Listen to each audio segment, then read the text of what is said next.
উগ্র মৌলবাদের উত্থান হচ্ছে এবং যার টার্গেট হচ্ছে বাংলাদেশের স্বাধীনতা যুদ্ধ যেটা হয়েছিল সেটাকে ধূলিসাৎ করে দিয়ে বাংলাদেশের ইতিহাস ঐতিহ্য মুছে দিয়ে এই যে ৭১-এর প্রতিশোধ নেওয়া। এই জন্যই তো ডক্টর ইউনূসকে বলছি বিশ্ব বাটপার। আমি যেটাকে ভালো মনে করি, খারাপ মনে করি, আমার মতো আমি ব্যক্ত করি এবং আমি সেটা আগামীতেও করব। সেটা যতই জেলে নিক, আবার যে সরকারের ৩২ নম্বর যে ভাঙলো সেটার প্রতিক্রিয়া দেশে হবে। তো সেটা স্বাধীনভাবে কথা বলার সুযোগ থাকলে আমি জেলে গেলাম কেন? ওই ডাস্টবিন শফিককে আপনি এনে জিজ্ঞেস করেন।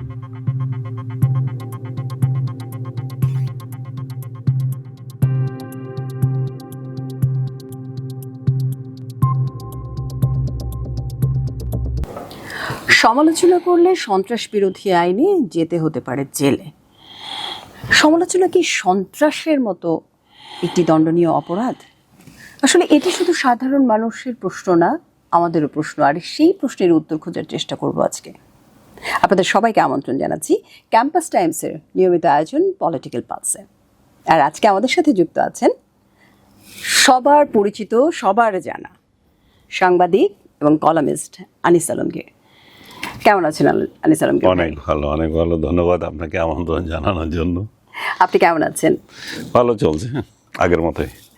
আপনি প্রায় ৩০ বছর ধরে এই সাংবাদিকতার সাথে আছেন এবং আমরা জানি যে অনেকে আছে যে কোনো একটা দলের সাথে প্রত্যক্ষভাবে জড়িত থাকে না, কিন্তু প্রত্যেকটা দল যখন কিছু করে এটা আসলে দরকারও যে সেই দল সম্পর্কে যদি কোনো ভুল থাকে সেগুলো তুলে ধরা, কথা বলা, যেটাকে আমরা সাধারণভাবে বলতে পারি সমালোচনা। এই ধরনের সমালোচনার জন্য কখনো আপনার যেটা বিগত একটা এক্সপিরিয়েন্স হয়েছে যে অ্যান্টি টেরোরিজম অ্যাক্টের জন্য আপনাকে তিন মাস জেলেও থাকতে হয়েছে, এখন আপনি জামিনে আছেন, সৌভাগ্য যে সেজন্য আজকে আমাদের সামনে আছেন। আমি একটু আপনার কাছ থেকে পুরো ঘটনাটা আসলে জানতে চাইবো এবং আপনার জেলে যাওয়া বা আপনার প্রথম দিন যেদিন আপনাকে গেলেন, আপনি সেখানে ধরে নিয়ে গেল আপনাকে, তখন আপনার আসলে তখন কি অনুভূতি ছিল? চলে আসবেন আর কিছুক্ষণ পরেই হয়তো বা আপনাকে ছেড়ে দিবে, এরকম কিছু কি ছিল? যখন ধরে তখন প্রাথমিকভাবে মনে হয়েছিল যে হয়তো জিজ্ঞাসাবাদের জন্য নিয়ে যাচ্ছে, কিন্তু আবার মনে মনে আবার মন বলছে যে না, এরা আমাকে ডিবি অফিসে তুলে নিয়ে যাচ্ছে ছেড়ে দেওয়ার জন্য নয়। যদি ছেড়ে দেওয়ার জন্য হতো তাহলে তো আমাকে যে কোনো সময় কল করতে পারতো যে আপনার সাথে আমি একটু কথা বলতে চাই, আসেন। কিন্তু এটা তো সেরকম না। এখানে প্রায় ২০-২৫ জন লোক গিয়ে আমাকে তুলে এনেছে, থানা, ডিবি অফিস দুইটা মিলিয়ে, তো এত কিছু এবং কড়া পাহারায়। তো সেক্ষেত্রে মনে হচ্ছে যে না, তারা যুক্তি করে এসেছে এবং তারা নিয়ে গেল। সেখানে নিয়ে তথাকথিত সওয়াল জবাব যেটুকু করার করলো, কিন্তু আমার বিরুদ্ধে তারা আসলে কিছু পায় না। এবং আমি সব কিছুই বললাম যে কেন, কি কাহিনী, তারা যেগুলো জানতে চেয়েছে সবই বলেছি। তো আমার বিরুদ্ধে তাদের কোনো মামলা ছিল না। তখন তারা এবারে ঊর্ধ্বতন কর্তৃপক্ষের নির্দেশের অপেক্ষায় ছিল। তারা সেখান থেকে বললো হ্যাঁ, তাকে মামলা দাও। তারপর একটা সাজানো মামলা দিল রাত গভীরে, প্রায় রাত পার হয়ে গেছে তখন। আমাকে তো সব 9টার দিকে, বোধ 8টা না 9টার দিকে তো ধরছিল, প্রায় 8:30 9টার দিকে সোশ্যাল মিডিয়া আমরা জানতে পেরেছিলাম। হ্যাঁ, 8টার পরে ধরেছিল। তারপরে ওই রাত পার ওই সকাল না ওই আরেক দিন চলে আসলো, তখন তারা একটা সাজানো মামলা দিল যে সন্ত্রাস বিরোধী মামলা। সন্ত্রাস আমি জানি না, কথা বলার, যেটা আপনি বললেন শুরুতে যে কথা বলাও একটা সন্ত্রাস হতে পারে। তো তারা নিজেরা একটু দুঃখ প্রকাশ করছিল যে তাদের আসলে হাতে কিছুই ছিল না। পরবর্তীতে আমি সেটা যখন রিলিজ হলাম তখন জানতে পেরেছি আসলে কে করেছিল এটা আসলে সরকারেরই ভিতরে কিছু লোকজন, বিশেষ করে ডাস্টবিন শফিক বলে পরিচিত যে লোক, সে, আরো কিছু লোক এবং এনসিপির কিছু লোক, তারা সম্মিলিতভাবে চেয়েছিল যে আমি যাতে জেলে যাই। এবং তারা সেই লক্ষ্যে স্বরাষ্ট্র উপদেষ্টা যে তাকে বলেছিল, স্বরাষ্ট্র উপদেষ্টা স্বয়ং পুলিশের ঊর্ধ্বতন কর্তৃপক্ষকে নির্দেশ দিয়েছেন, এই আর কি। কিন্তু ব্যাপারটা কেমন হয়েছে, অন্তর্বর্তী সরকার যে গণতন্ত্র ফিরিয়ে আনবে বলল, তারাই আপনাকে একটা এরকম অ্যান্টি টেরোরিজম অ্যাক্ট একটা মামলা দিয়ে আপনাকে যে এই জন্যই তো ডক্টর ইউনূসকে বলছি বিশ্ব বাটপার, কারণ সে তার আজীবন, আপনি যদি পর্যালোচনা করেন তার পুরো জীবন ব্যাপী কর্মকাণ্ড সব কিছু প্রতারণা, এবং বাংলাদেশের মানুষকে একটা প্রতারণার ফাঁদে ফেলে সে আজকে বিশ্বে বড় তারকা হিসেবে আবির্ভূত হয়েছে। কিন্তু বাংলাদেশিরা মনে করছে যে আমরা কি এমন মিস করছি যে ইউনূসকে আমরা দায়িত্ব দিচ্ছে না। তারপর ইউনূসকে আমরা দায়িত্ব দিলাম, দায়িত্ব দেওয়ার 18 মাসে তো বুঝে গেলাম যে কত বড় অযোগ্য, কত বড় অথর্ব একটা লোক ছিল, কত বড় হিপোক্রেট ছিল, কত বড় বেহায়া ছিল, এবং কত বড় লোভী ছিল, যে নিজের সমস্ত কিছুকে সে আত্মস্থ করেছে এই 18 মাসের শাসনে, এবং দেশটাকে তছনছ করে দিয়েছে। প্রতিহিংসা ঘরে ঘরে মানে করেছে। আমাদের রাজনৈতিক বিরোধ ছিল, প্রতিহিংসা ছিল না, এভাবে একজন আরেকজনকে ধরে মেরে ফেলা। আজকে মনে করেন ওই সভ্যতা অসভ্যতা যেটা আওয়ামী লীগের সঙ্গে করেছে, সেটা কি এখন আওয়ামী লীগের অনুপস্থিতিতে কি বসে থাকবে? এখন নিজেরা করছে। সো এই এনসিপি, জামাত, বিএনপি তারা এখন পরস্পরের বিরুদ্ধে লাগবে, কারণ আত্মলোক নাই তাদের। তো এই অসভ্যতাটা শিখিয়ে গেছে ইউনূস আমাদের ছাত্রদেরকে চাঁদাবাজি শিখিয়েছে। আজকে দেখলাম একটা রিপোর্টে যে হ্যাঁ না ভোটের যে সেখানে হাঁয়ের পক্ষে ভোট দেওয়ার জন্য বাংলাদেশ ব্যাংক 1 কোটি টাকা দিয়েছে বৈষম্য বিরোধী ছাত্রদের, তো এবং 5 কোটি টাকার কন্ট্রাক্ট ছিল, 1 কোটি টাকা রিলিজ করেছে। এখন বাংলাদেশ ব্যাংক একটা রাষ্ট্রীয় প্রতিষ্ঠান, তার কেন হাঁ ভোটের পক্ষে ক্যাম্পেইন করতে লাগবে? তাহলে এটা কত বড় ব্যাংকের অর্থ সেটার জন্য মানে বরাদ্দ হবে। তাহলে বুঝেন যে কত বড় জোট চুরি হয়েছে জাতির সাথে গণভোট নামে। এই গণভোট আবার বাস্তবায়ন করতে হবে, এবং সেটা নিয়ে আবার আন্দোলনও করে এরা। খুবই পার্সোনাল, কিন্তু একটু জানতে চাইবো, এই যে 3 মাস আপনি যেটা বললেন যে আপনি আসলে কিছুই বুঝতে পারেননি, আপনাকে উঠিয়ে নিয়ে গেল ডিবি অফিসে, তারপরে আপনাকে জেলে নিয়ে যাওয়া হলো। এই 3 মাস কারাগারে থাকার পর আপনার কাছে মানে কেমন মনে হলো যখন আপনি ফিরছেন? আপনার মধ্যে কি মনে হয়েছে যে আমার এই জিনিসগুলো আসলে একটু গোছানো দরকার, এই জিনিসগুলো একটু বাদ দেওয়া দরকার, হয়তোবা এটার প্রেক্ষিতে আমাকে না, আমার নিজেকে সেন্সর করার কোনো প্রয়োজন আমি মনে করিনি। আমি মনে করেছি আমার কিছু পেন্ডিং কাজ ছিল, আমার কিছু অবহেলা ছিল আমার ব্যক্তি জীবন নিয়ে, যেটা সময় করি নেই, ওইগুলো করা উচিত ছিল, সেগুলো করি নেই বোধহয় এরা আমাকে আরো দীর্ঘায়িত করতে পেরেছে জেলখানায়। আমার সুযোগটা পেয়েছে, আমার বিরুদ্ধে আরো একটা হয়রানিমূলক মামলা দিয়েছে যেটা সম্পূর্ণ ভুয়া সম্পত্তি নিয়ে আমার এটা, কারণ আমি দিতে পারি নাই, এটা বলে মানে ট্যাক্স রিটার্ন যথাসময় দিতে পারিনি। আমি 30 তারিখে দেওয়ার প্ল্যান করেছি, যেহেতু এটা এক্সটেন্ড করেছে, 14 তারিখে আমাকে গ্রেপ্তার করেছে। এটা আসলে সবসময় এক্সটেন্ড হয়, এটা মাথায়ও ছিল, এখনো পর্যন্ত আছে এক্সটেন্ড।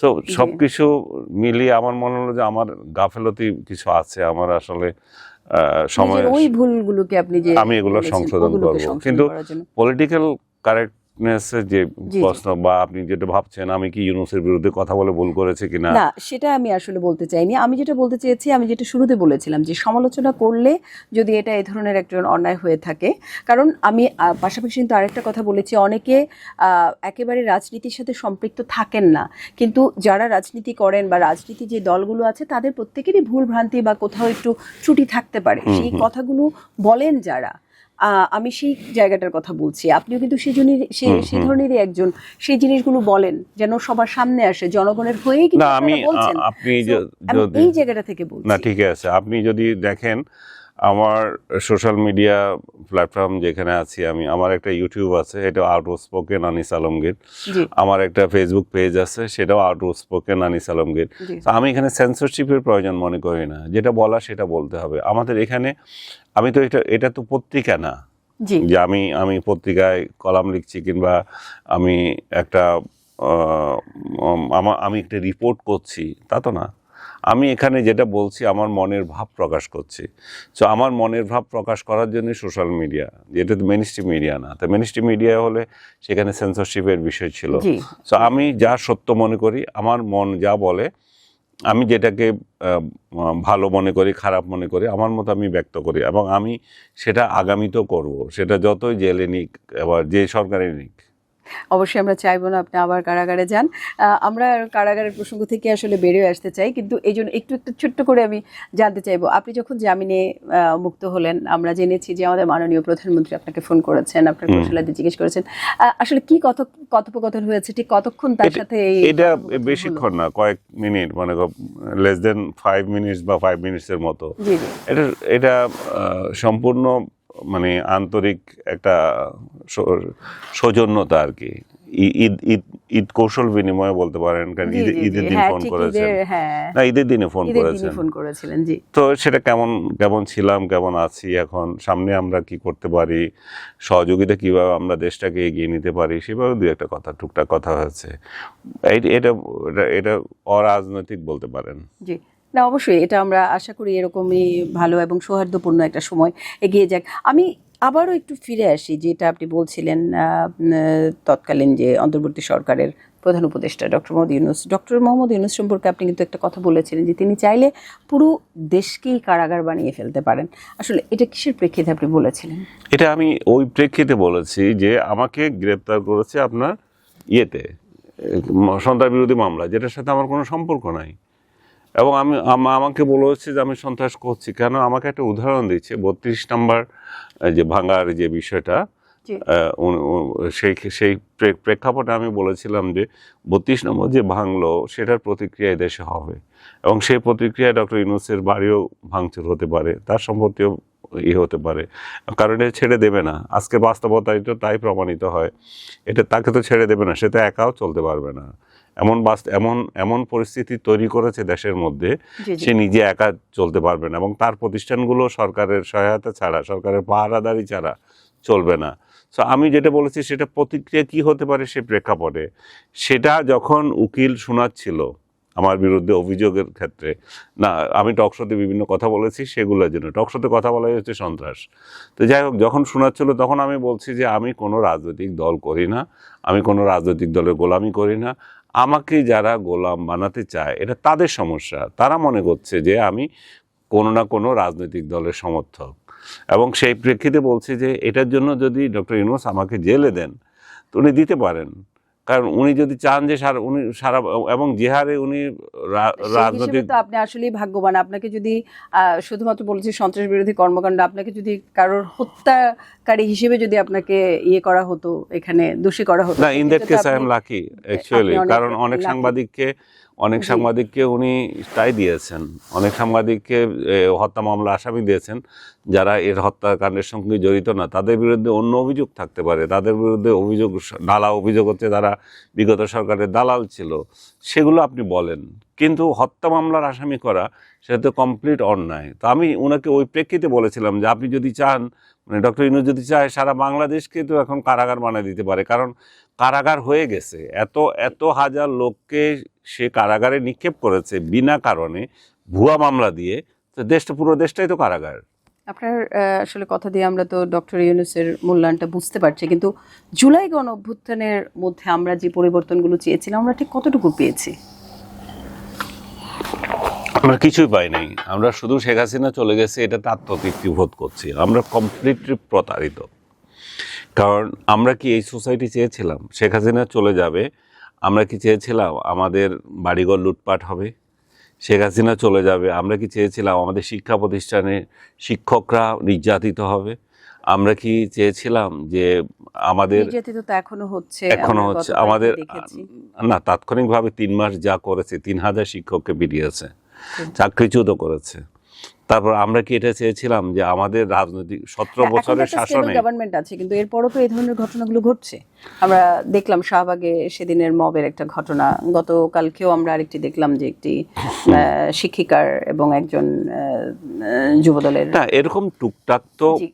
সারা দেশে সব সময় হয়, কিন্তু জেলা সংঘবদ্ধভাবে প্রশাসকের সামনে এই যে ঘটনা না। কিন্তু আপনি যদি ডেলিভারেটলি নেন, যে প্রেশার গ্রুপ নাম দিয়ে জি আপনি ওকে জেলে দেবেন, ওকে হুমকি দিচ্ছেন, ওকে ধরে ইয়েতে পুলিশের হাতে তুলে দিচ্ছেন, সেটা তো কমছে। আপনি যখন ইচ্ছা আপনার যমুনার সামনে গিয়ে বিক্ষোভ করবেন, যমুনা আপনাদেরকে বলবে আসো বিক্ষোভ করো, বিরিয়ানি খাওয়াবে, সেই কালচার তো নাই।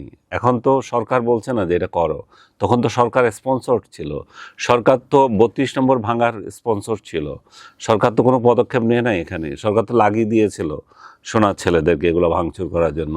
তো দেশটার মধ্যে বিশৃঙ্খলা এবং তরুণ প্রজন্মকে ডিরেল করা, চাঁদাবাজ বানানো, বেয়াদব বানানো, সব কিছু করেছে ইউনূস গত 18 মাসে।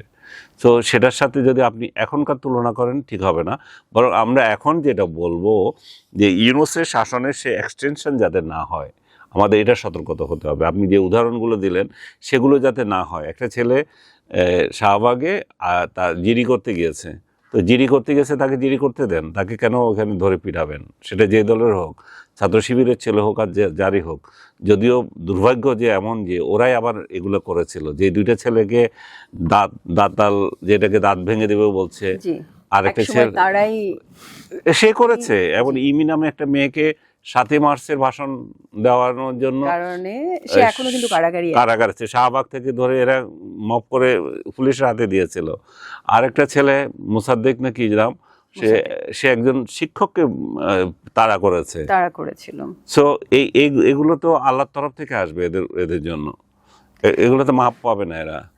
আওয়ামী লীগের যে কার্যক্রমকে নিষিদ্ধ ঘোষণা করা হয়েছে, এটাকে তো আমরা দেখতে পাচ্ছি অন্তর্বর্তীকালীন সরকার এটাকে নিষিদ্ধ ঘোষণা করেছে, বিএনপি সরকার এই সিদ্ধান্তে এখনো অটল আছে, কিন্তু এতে গণতন্ত্রের সাথে কি ব্যাপারটা সাংঘর্ষিক হচ্ছে গণতন্ত্র প্রতিষ্ঠার জায়গাটায়?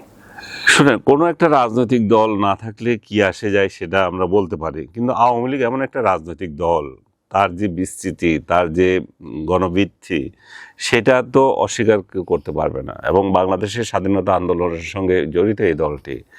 বাংলাদেশ আওয়ামী লীগের জন্ম দেয় নাই, আওয়ামী লীগ বাংলাদেশে জন্ম দিয়েছে।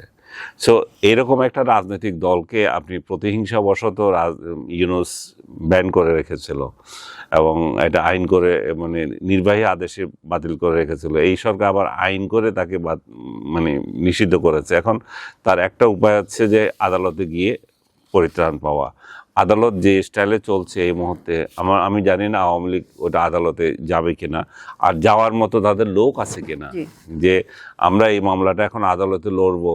সেই লোকগুলোকে, সে লোকও তো না। আওয়ামী লীগের আইনজীবীরা তো ওই অর্থে, বড় বড় আইনজীবীরা তো ওই অর্থে আদালতেও যেতে পারেন না। সো আমার মনে হয় এটা বর্তমান সময়ে সমাধান হবে না, এটার জন্য সময় নেবে। এবং এই সরকারই আপনার নিজেদের বুঝেই আওয়ামী লীগকে ছেড়ে দেবে, কারণ তারা দেখবে যে রাষ্ট্রীয় স্থিতিশীলতা নষ্ট হচ্ছে একটা কারণে, কারণ ইনক্লুসিভ সোসাইটি আমরা পাচ্ছি না। আর ইনক্লুসিভ সোসাইটি যদি আমরা না পাই, সবগুলো দলকেই কিন্তু আসতে হবে, না পাই, আমরা জাতি হিসাবে এগিয়ে যেতে পারবো না। আমরা এরকম ইনক্লুসিভ ইলেকশন হয় নাই বলে তো আমাদের এই পরিণতি হয়েছে, তাই না? 24 তো আর এমনি এমনি আসে নাই। তো আমরা যদি আরেকটা পরিস্থিতি এমন তৈরি করি যে আগে তো রাজনৈতিক দলকে নিষিদ্ধ করা হয়নি, তারা যায়নি, অভিমান করেছে, কিংবা স্বচ্ছতা ছিল না যে তারা নির্বাচন করলে বিজয় হবে, সেটা ছিল। আর এখন তো নিষিদ্ধ করে দিচ্ছেন, সেটার প্রতিক্রিয়া তো আরও বেশি হবে, এবং সেটা যত দিন যাবে তত আরও বেশি বাড়বে আমি মনে করি। এবং প্রতিহিংসার রাজনীতি, জামাতও তো একসময়, আওয়ামী লীগ আমলে তো জামাতকেও এক প্রকার নিষিদ্ধের তালিকায় ছিল। না, জামাত কখনো নিষিদ্ধ ছিল না। জামাত তার মার্কা নিয়ে ইলেকশন করতে পারে নাই, সেটা এক ধরনের ছিল, আইনগত বাধা ছিল।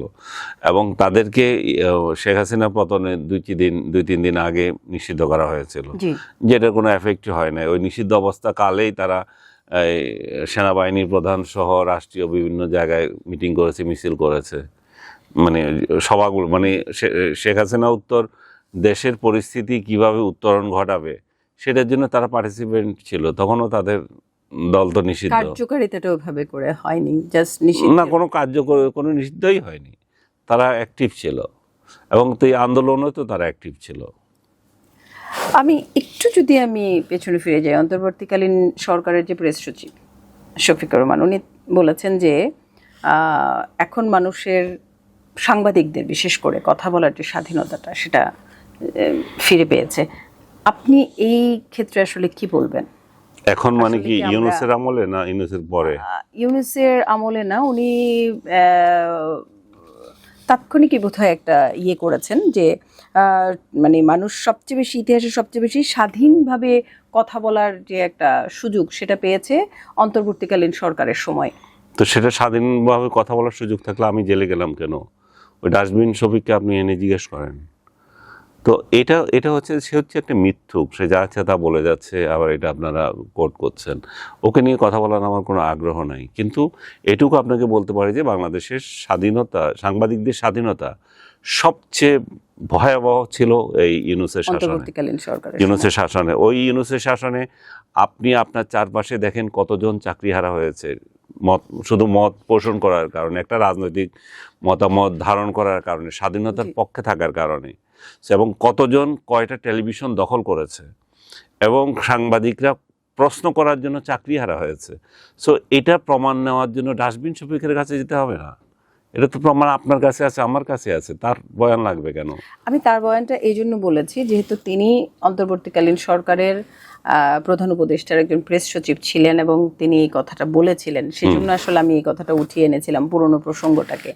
সেই পুরনো প্রসঙ্গটার সাথে যদি আমি এখন বর্তমান পরিস্থিতিকে বলি, এই মুহূর্তে কি মানুষের মানে সাংবাদিকদের স্বাধীন মত পোষণ করার যে জায়গাটা সেটা খুব স্পষ্ট এবং ক্লিয়ার? এখনো সেই স্বাধীন মত প্রকাশ করার পরিবেশ তৈরি হয়নি, কিন্তু আপনি যদি তুলনা করেন গত পরিবেশ থেকে, ইউনূসের আমল থেকে, তাহলে মাচ বেটার। আমার সবচেয়ে ভালো লেগেছে এই জন্যই যে ওরা তথ্যমন্ত্রী হিসাবে যাকে বিএনপি যাকে মনোনয়ন দিয়েছেন, জহিরুদ্দিন স্বপন, উনি একজন শিক্ষিত ভদ্রলোক, উনি ভদ্র ভাষায় কথা বলেন, যেটা আওয়ামী লীগ বা আমরা আমলে পাই নাই, আপনার এটা কি বলে তত্ত্বাবধায়ক সরকার আমলে পাই নাই, তাদের থেকে ব্যতিক্রম। উনি সাংবাদিক বান্ধব একজন ব্যক্তি। সো উনি রাজনীতিতে পরিপক্ক একজন ব্যক্তি।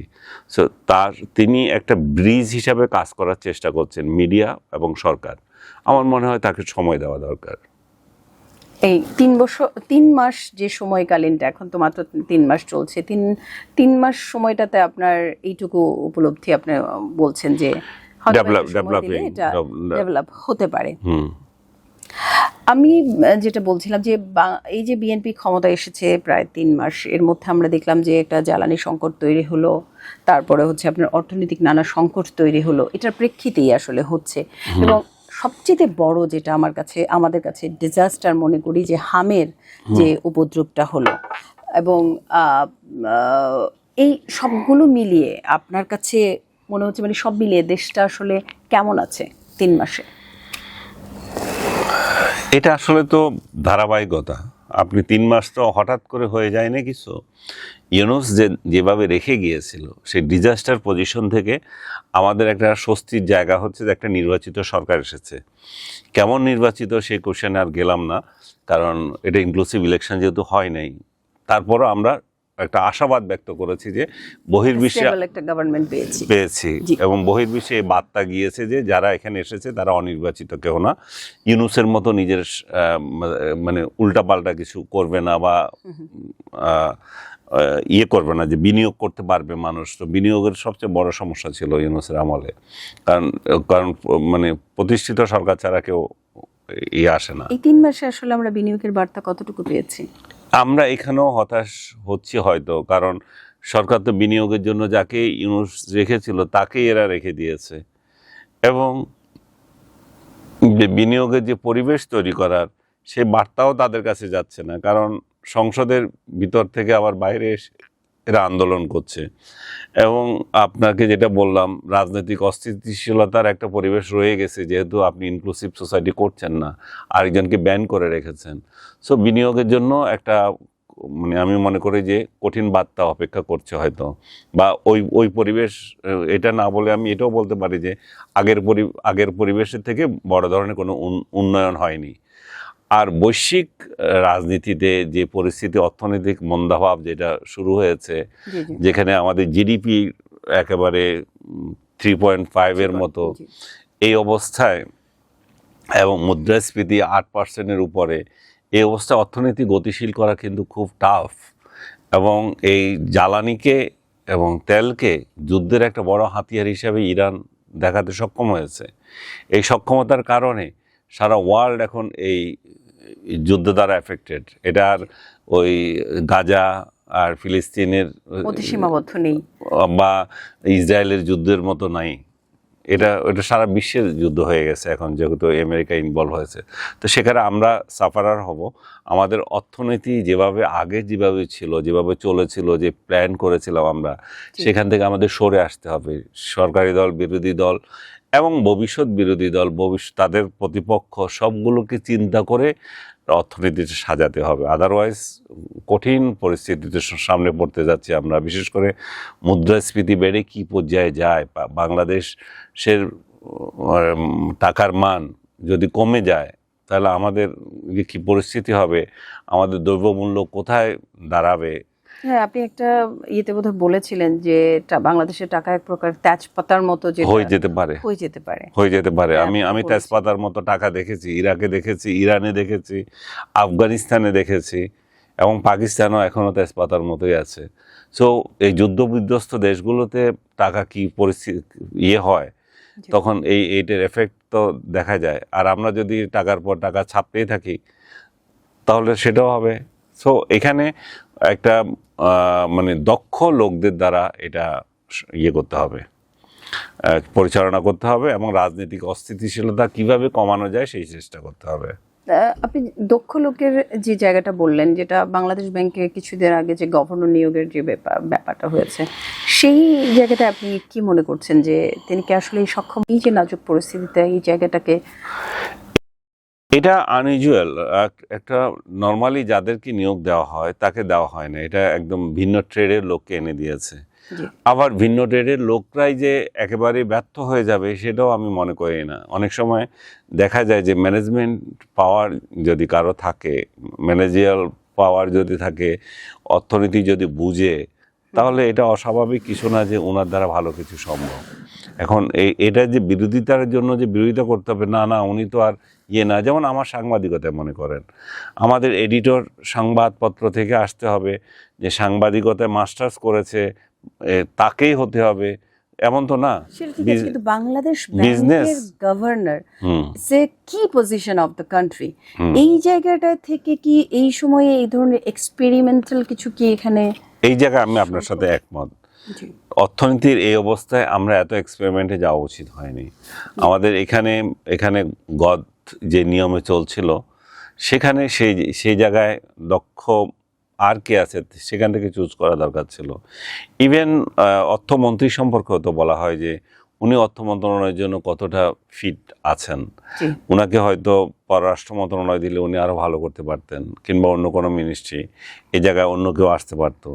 কিন্তু এই জায়গাগুলো হয়ে গেছে আর কি, একটু এখনও মানে সন্দেহের জায়গা রয়ে গেছে যে কে কতটা ভালো করতে পারবেন। কিন্তু আমরা আবার এই মন্তব্য করতে পারছি না, 100 দিনও তাদের পার হয়নি, এই অবস্থায় তাদেরকে মানে মার্কশিট দেওয়া মানে উচিত না। কিন্তু তারা তো নিজেরাই নিজেদের মার্কশিট দিচ্ছেন। আমরা দেখেছি যে তারা যখন 60 ডেজ ওভার হয়েছে, তখন কিন্তু ওনারা একটা প্রেস ব্রিফিং করেছেন যে তারা 60 ডেজে কি কি দিয়েছেন এবং তাদের কতটুকু। এটা সরকারগুলো নিজেদের ক্রেডিট নেওয়ার জন্য করে। কন্ট্রোভার্সি হয়ে গেল না? কন্ট্রোভার্সি হয় না, এটা সরকারগুলো ক্রেডিট নেওয়ার জন্য এটা করবেই। কিন্তু যেই আমলনামা তারা দিয়েছে, সেখানে এমন কোনো নাই, মানে বড় ধরনের কোনো অ্যাচিভমেন্ট তারা দেখাতে পারেনি। তারা এটুকু দেখিয়েছে যে দেশে একটা অস্থিতিশীল সরকার ছিল, সেখান থেকে একটা স্থিতিশীল সরকারের যাত্রা শুরু হয়েছে। এটা আমিও পজিটিভলি দেখি। এছাড়া ওইখানে এমন কিছু না, যেমন কৃষক কার্ড দিয়েছে, তারপরে নারীদের যে পারিবারিক ফ্যামিলি কার্ড দিয়েছে, এগুলো নতুন কিছু না। এগুলা ইভেন শেখ হাসিনার আমলও এই ধরনের সামাজিক উন্নয়নমূলক বা তৃণমূল পর্যায়ে গরিবদের জন্য ছিল, কর্মসূচি ছিল, এখনো আছে। ওগুলো তো এই সরকার বন্ধ করে নাই। সো সরকার কি করবে, আমি আবারও বলি যে একটু টাইম দিই তাকে। এবং শুরুতে আমরা তাদের পক্ষে নেমে যাব, আবার তাদের বিরোধিতা করব, সেটা আমি চাচ্ছি না, একটু টাইম দিতে চাচ্ছি। কিন্তু শুরুতে যদি ওনাদের কোনো পদক্ষেপে আমরা মনে হয় যে একটু মানে আমরা যদি কথা বলি, সেই আমাদের আওয়াজগুলো কি নিশ্চয়ই সরকারের কক্ষ পর্যন্ত যাওয়া উচিত। আমরা তো সেই জন্যই আসলে এই কথাগুলো বলি, যেন কোনো কারণে ভুল জায়গাটা তৈরি না হয়ে যায়, আসলে সেজন্যই আসলে বলা, এটা সমালোচনার জন্য সমালোচনা না না, আমি এটা আপনার আসলে সাথে সবার। আমি আপনার সাথে একমত, এবং সেই জন্যই তো আমরা সমালোচনা করেছি। আমরা দ্রব্যমূল্যের ঊর্ধ্বগতির সমালোচনা করেছি। পার্লামেন্টে বিরোধী দল কেন মানে অহেতুক বিতর্কে লিপ্ত হয়েছে, সংস্কার নিয়ে কেন এত জরুরি হয়ে গেছে এই মুহূর্তে। তারপর আমরা কথা বলেছি তেলের যে সংকট চলছে, জ্বালানির যে সংকট, আমি রাস্তায় এই রাস্তায় কথাটাই আসছিলাম, যে জ্বালানির যে সংকটটা, এটা কেন বারবার বলা হচ্ছিল যে পর্যাপ্ত পরিমাণ জ্বালানি আছে দেশে। না হয়তো আছে, কিন্তু হ্যাঁ, আর থাকার পরে আমরা বলবো যে আছে, আমরা তাদেরকে হ্যাঁ, আমরা বিশ্বাসই কিন্তু করব। বিশ্বাস করতে বাধ্য, কারণ হচ্ছে আমরা কিন্তু জানি হরমুজ প্রণালী দিয়ে যেই তেলের পরিমাণ, যেই তেলটা আসে সেটা পুরো এশিয়ার মধ্য থেকে বাংলাদেশ খুব অল্প পরিমাণ পার্সেন্টেজে সেখানে আছে বাংলাদেশে। সেইটুকু সাপোর্ট দেওয়ার মতো প্রত্যেকটা দেশেরই কিন্তু একটা প্রিপারেশন থাকে, এবং আমাদেরও আছে, আমরা যেটা বিপিসির কাছ থেকেও জানতে পেরেছি। আসলে ওই জায়গাটায় কেন আমরা নিজেদেরকে ইমপ্রুভ করতে পারছি না? আমার মনে হচ্ছে এখানে ক্রাইসিস ম্যানেজমেন্টের অনভিজ্ঞতা। ক্রাইসিস ম্যানেজমেন্টে এই সরকার খুব দক্ষ, অতীতেও প্রমাণ দেয়নি।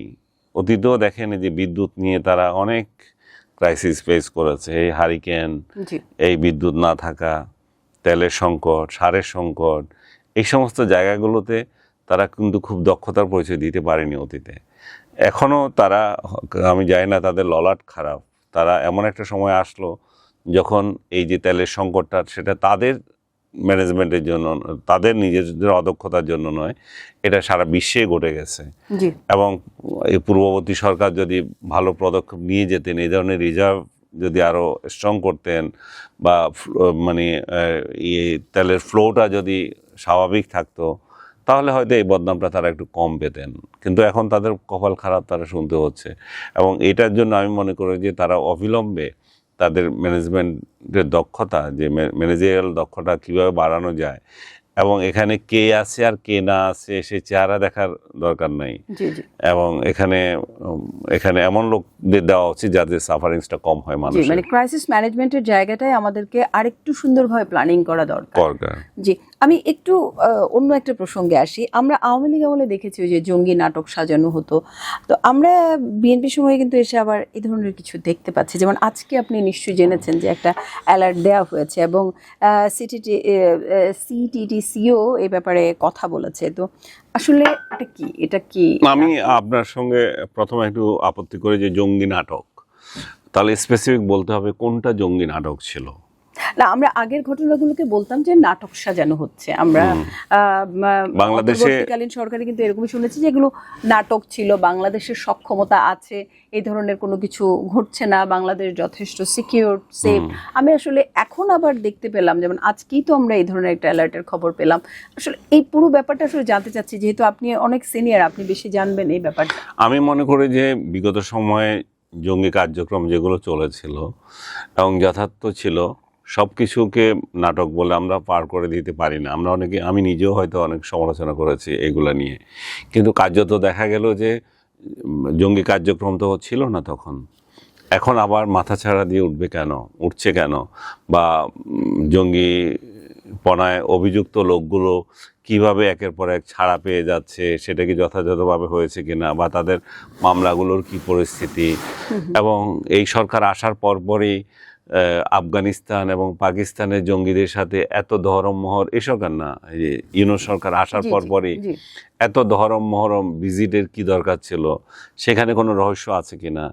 এবং তারা এই দেশে এসে আপনার উগ্র মৌলবাদ ছড়ানোর জন্য, ইভেন কাদিয়ানি, দেখে আপনার খেয়াল আছে কিনা জানি না, কাদিয়ানিরা অমুসলিম একটা ধোঁয়া উঠে গেল আবার, যেটা বাংলাদেশের মধ্যে আমরা বিগত সময়ে দেখি নাই বা আমরা দেখতে চাই না। কেউ মুসলিম আর কেউ অমুসলিম, সে সার্টিফিকেট আমাদের কোনো একটা গোষ্ঠীর দেওয়ার তো দরকার নেই। এই যে কার্যক্রমগুলো, এই যে পাকিস্তানের স্টাইলে ধর্মীয় কার্ড খেলার যে বিষয়টা, ধর্মীয় নেতাগুলোকে এনে এখানে ইউনূস সরকার যেটা করেছে, তো সেগুলো তো আস্কারা পেয়েছে।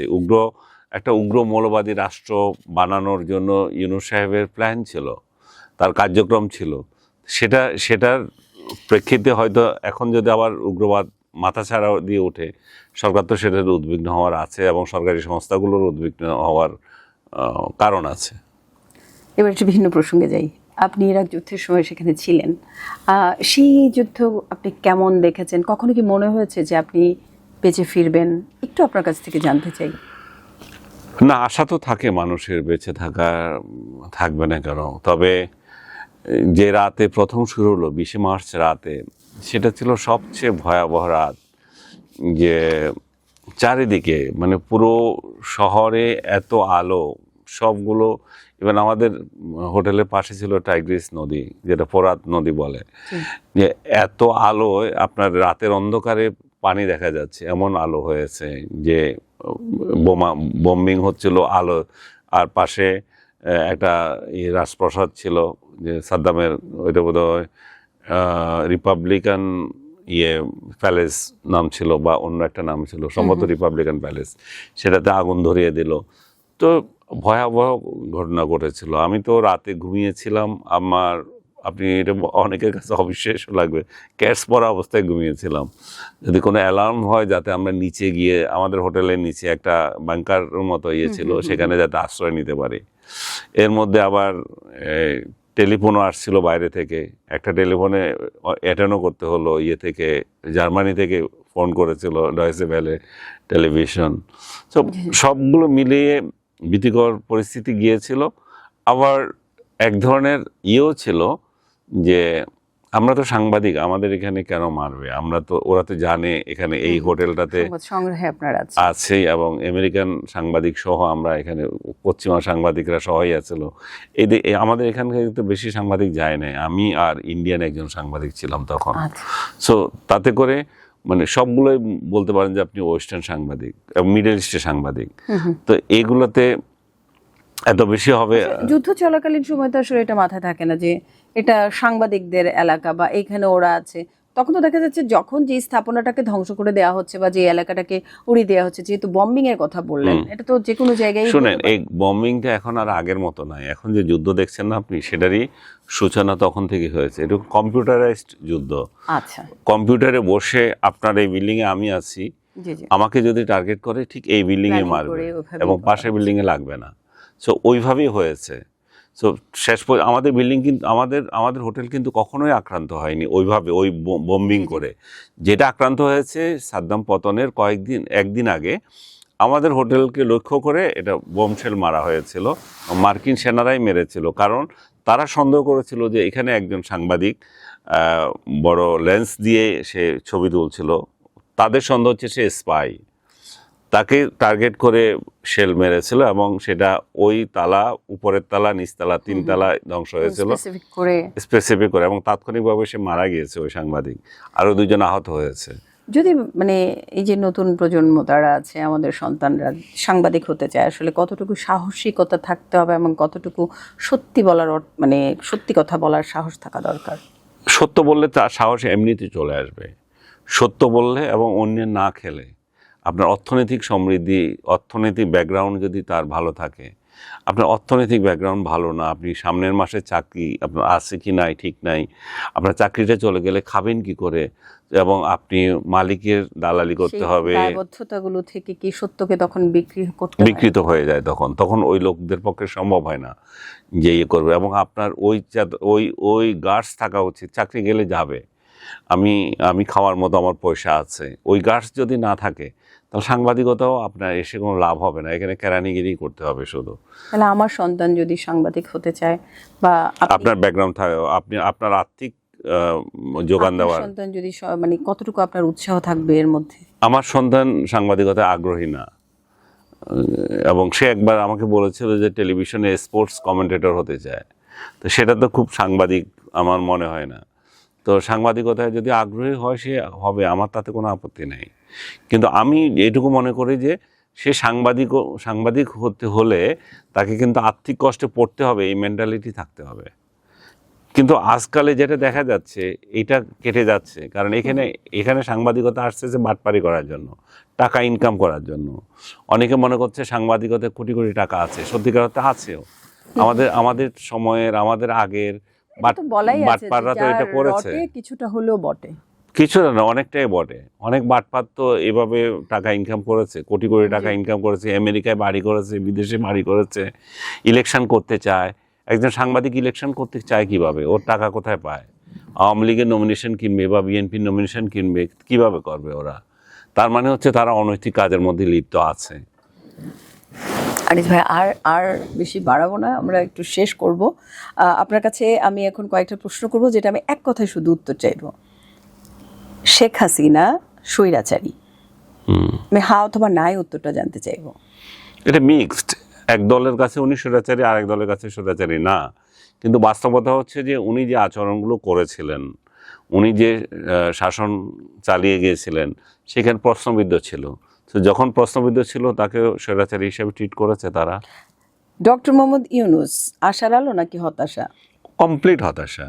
এবং জাতির চোখ খুলে গেছে এই বাটপারকে ক্ষমতায় এনে, যে সে কত বড় অথর্ব ছিল। এটা বিএনপি যে ক্ষমতায় আসলো, এই 3 মাসে আপনার কি মনে হচ্ছে আওয়ামী লীগের চেয়ে আলাদা কিছু হচ্ছে? হা অথবা নাই একটু বলবেন। আওয়ামী লীগ থেকে বেস্ট কিছু হচ্ছে না, রাষ্ট্র পরিচালনার ক্ষেত্রে বেস্ট হচ্ছে না, কিন্তু গণতান্ত্রিক সহনশীলতা আমি মনে করি যে আওয়ামী লীগের থেকে বেশি ওদের। কারাগারে থাকা অবস্থায় প্রতিটা দিন আপনার কি মনে হতো আজকে ছাড়া পাচ্ছেন না? না, আমার মনে হতো না। আমি জানি যে ইউনূস যতদিন আছে আমি ছাড়া পাবো না, এবং ইউনূস যাওয়ার পরে আমার ছাড়া পাওয়ার সম্ভাবনা দাঁড়িয়েছে। এবং শুধু আমি নই, জেলখানার প্রতিটা কয়েদি, প্রতিটা হাজতি দোয়া করেছে যে ইউনূস চলে যাক এবং ইউনূসের পরিবর্তে যাতে বিএনপি ক্ষমতায় আসে। তাহলে বিএনপি যদি ক্ষমতায় আসে তাহলে একটা ন্যায় প্রতিষ্ঠিত হবে। তারা যে অন্যায়ভাবে জেল খাটছে এবং তারা দিনের পর দিন তাদের যে মামলাগুলো ঝুলে আছে, এখানে কোনো একটা জামিন পাওয়ার পর তাদেরকে অন্য আরেকটা ভুয়া মামলায় দিচ্ছে, মামলা না থাকলে অজ্ঞাতনামা মামলায় দিচ্ছে, সেটা থেকে তারা রেহাই ভেবেছিল। এবং সে প্রেক্ষিতে আমার মনে হয় যে অনেকে জেল থেকে মুক্তি পাচ্ছেও। কিন্তু গড়ে যদি আপনি মনে করেন যে এটা কি হতাশাজনক রয়ে গেছে কিনা, আমি মনে করি যে এখনও এটা হতাশাজনক রয়ে গেছে। বাংলাদেশে নতুন জঙ্গিবাদের উত্থান হচ্ছে, হ্যাঁ অথবা না? আমি এটাকে জঙ্গিবাদের উত্থান বলবো না, আমি এটাকে বলবো যে উগ্র মৌলবাদের উত্থান হচ্ছে। যে মানে, এবং এটার উদ্দেশ্য হচ্ছে স্বাধীনতাকে বুলণ্ঠিত করা। মানে আমরা উত্তরটাকে ধরে নিচ্ছি হ্যাঁ। না, এটা আপনি উগ্র মৌল, আপনি যেটা বলছেন জঙ্গিবাদ, এটা জঙ্গিবাদ না। আমি মনে হচ্ছে উগ্র মৌলবাদের উত্থান হচ্ছে, এবং যার টার্গেট হচ্ছে বাংলাদেশের স্বাধীনতা যুদ্ধ যেটা হয়েছিল সেটাকে ধূলিসাৎ করে দিয়ে, বাংলাদেশের ইতিহাস ঐতিহ্য মুছে দিয়ে এই যে ৭১-এর প্রতিশোধ নেওয়া। আলমগীর ভাই, আনিস আলমগীর ভাই, আপনাকে অসংখ্য ধন্যবাদ আমাদের সাথে যুক্ত হওয়ার জন্য এবং আমাদেরকে এত মূল্যবান সময় দেওয়ার জন্য। আমরা অনেক কিছু আপনার কাছ থেকে শুনলাম, এবং আমাদের আশা এদেশের মানুষ এবং এদেশের বিশেষ করে গণমাধ্যম মুক্ত হবে এবং তারা সমালোচনা করতে পারবে সজোরে, কোনো ভয় থাকবে না, জেলে যাওয়ার কোনো তাদের মধ্যে সেই মানে ভয় ভীতি যেন কাজ না করে। আমরা সেই দিনের অপেক্ষায় থাকলাম। ধন্যবাদ। আপনার সাথে দ্বিমত করার তো কোনো দেখছি না, আমারও সেই প্রত্যাশা। ধন্যবাদ, আপনাকেও অনেক ভালো লেগেছে এসে। ধন্যবাদ। দর্শক, আপনারা দেখছিলেন ক্যাম্পাস টাইমসের পলিটিক্যাল পালসের আজকের আয়োজনে। আমরা কথা বলছিলাম আনিস আলমগীরের সাথে, জানছিলাম তার জেলে যাওয়া বা তার এই যে সমালোচনা করার ক্ষেত্রে যে তাকে জেলে যেতে হলো এবং তার যে ভোগান্তির কাহিনী এবং পরবর্তীতে কি হতে পারে, বা এই ধরনের আলোচনা বা সমালোচনা যে দেশের জন্য, জাতির জন্য এবং আমাদের সবার জন্য মঙ্গলকর, সেই কথাগুলোই আমরা জানার চেষ্টা করছিলাম। আমাদের সাথেই থাকুন, এবং নতুন করে আমাদের কোনো আলোচনায় যুক্ত হতে চাইলে আমাদের সাথে যুক্ত থাকুন ক্যাম্পাস টাইমসের ওয়েবসাইট, ফেসবুক এবং ইউটিউব চ্যানেলে। ধন্যবাদ সাথে থাকার জন্য।